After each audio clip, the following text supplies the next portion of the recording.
Bonjour à tous et à toutes, que la grâce et la faveur de notre Seigneur soient sur chacun et chacune de vous. Bon début de semaine. Je prie que cette semaine soit l'ombre d'une bénédiction, d'une faveur, d'une protection divine manifestée dans vos différentes vies. Bienvenue à notre dévotion matinale. Aujourd'hui, nous parlerons de notre Père qui est aux cieux. Matthieu, en son chapitre 6, au verset 9, déclare ce qui suit. Matthieu 6, verset 9. Voici donc comment vous devez prier. Notre Père qui est aux cieux, que ton nom soit sanctifié. Amen. C'est un bout du Notre Père, cette prière que chacun de nous connaît certainement. Vous savez, chacun de nous ici a un Père biologique.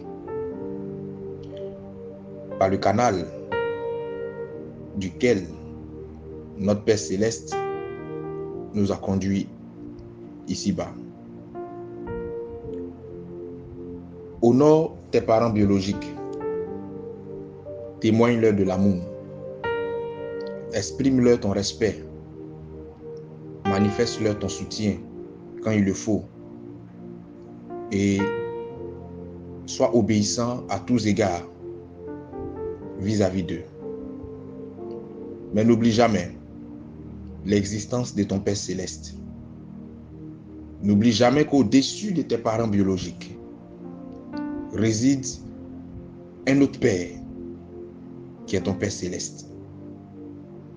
Efforce-toi de développer au quotidien une véritable relation avec ce dernier à travers la prière, la méditation, le jeûne, la vie de sanctification, la mise en pratique de sa parole et l'obéissance à ses principes. N'attends pas toujours d'avoir des problèmes ou d'avoir des besoins pour lui parler. Parle à ton Dieu, parle à ton Père qui est dans les cieux, dans les bons moments. Parle-lui encore plus dans les mauvais moments. En toute occasion favorable ou non, ne laisse rien ni personne briser ta relation avec ton Père céleste. Honore et adore-le en esprit et en vérité, d'un cœur et d'une âme sincère. Laisse-toi conduire par son esprit et pratique sa parole. À chaque grand carrefour de ta vie, à chaque grand virage de ta vie, avant de prendre une décision importante, veille à consulter son esprit et efforce-toi d'agir conformément à la directive du Saint-Esprit. Ouvre ton cœur à ton Père céleste et mets-le, comme je l'ai dit tantôt, au devant de toutes tes entreprises. Même quand tu ne l'as jamais vu, même quand tu ne l'as jamais entendu, même quand tu ne l'as jamais touché, sache qu'il est avec toi. N'oublie jamais qu'il est à tes côtés. Car en vérité, le plus grand mystère de Dieu, le plus grand mystère de ton Père céleste, difficilement sondé par l'humain, c'est sa présence dans son absence et son absence dans sa présence. Je prie ce matin pour toi qui n'arrives plus à prier, que Dieu te donne la force de te relever en prière. Pour toi qui as du mal à lire la Bible, que Dieu t'aide à surmonter cette difficulté et à reprendre tes lectures bibliques.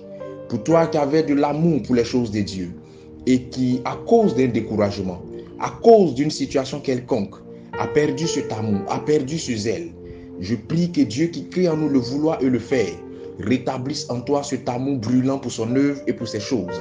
Je prie enfin pour toi qui traverse des situations difficiles, qui ne dénie pas l'existence de Dieu, mais qui n'arrive plus à croire en la toute-puissance de ce Dieu. Je prie que le Seigneur vienne au secours de ta foi et que l'incrédulité te libère.